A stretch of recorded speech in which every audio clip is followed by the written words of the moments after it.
Биз жактан негизи кийим-кечек келбейт, же кийим-кечек барбайт Дубайдан Кыргызстанга.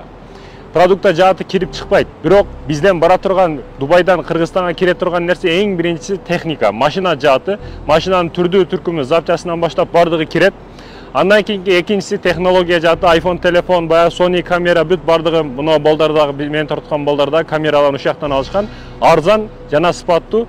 Неге урматтуу мекендешим? Себеби бул жерде Дубайдын шейхтери кегиле бардык компанияларга сунуш пикирлерин берип, кегиле ачкыла, жазгыла, ишиңерди кыргыла, налог салбайбыз, салык салбайбыз, бардыгы бесплатный шартты түзүп беребиз, жерлерден беребиз деп бүт компаниялар иштеп баштап, бул жерде арзан урматтуу мекендешим чындыгында iPhone телефонду фирмалардан арзан алса болот, ишти кылса болот.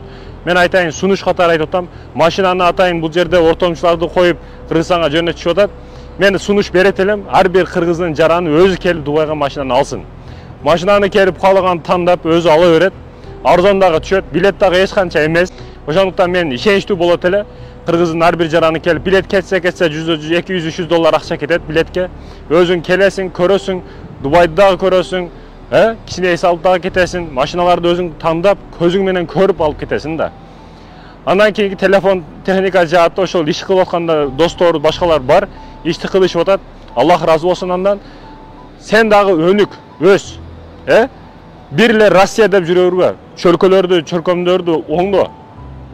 Европага чык, Дубайга кел, ишиңди кыл. Тилди билип алсаң, келесиң, жашайсың, үйрөнөсүң, кичине жүрөсүң, доставкада иштейсиң, көчөдө иштейсиң. Айырмасы жок. Кийин бүт билип каласың. Каерде канча алдандым, же каерде канча туура иш кылыш керек, же туура эмес иш кылыш керек, каерде кандай бүт билип калгандан кийин ишиңди кыла бересиң.